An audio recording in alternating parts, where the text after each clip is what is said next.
السلام عليكم.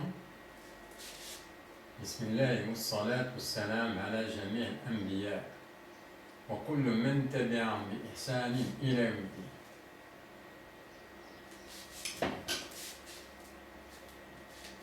On a vu dans les séances passées que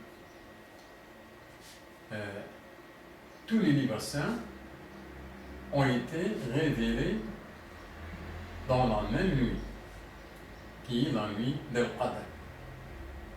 Donc, normalement, on doit trouver le même climat, c'est-à-dire le même climat. On a vu dans la séance passée que la révélation du Coran a été dans un climat qui est froid. On va voir le climat duquel le prophète Moïse est devenu prophète. On va prendre le verset suivant qui dit أعوذ بالله من الشيطان الرجيم بسم الله الرحمن الرحيم فلما قضى موسى الأجل وسار بأهله آنس من جانب الطور نارا قال لأهلهم كثوا إني آنست نارا لعلي آتيكم منها بخبر أو جذوة من النار لعلكم تصطلون. القصص 29. أو جذوة من النار لعلكم تصطلون. Puis, lorsque Moïse eut accompli la période convenue et qu'il se mit en route avec sa famille, il vit un feu du côté du mont. Il dit à sa famille: demeurez ici. J'ai vu du feu.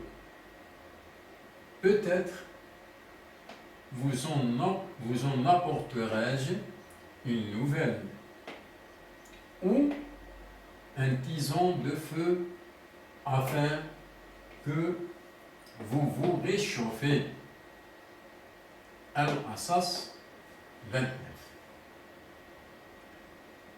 Donc, c'est dans cette nuit-là que Moïse est devenu prophète. C'est dans cette nuit-là qu'Allah a parlé avec Moïse et Moïse est devenu prophète. Et on voit dans cette nuit-là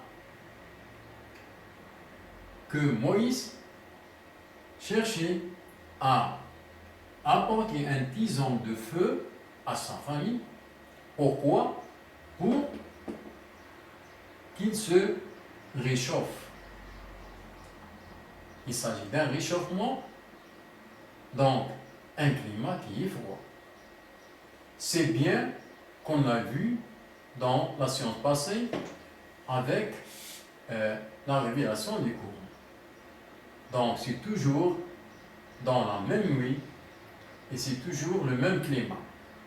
On a vu la séance passée que le climat était froid, et cette fois aussi on voit que dans cette nuit-là le climat était froid. C'est bien un climat qu'on peut dire le climat d'hiver. Salam alaikum.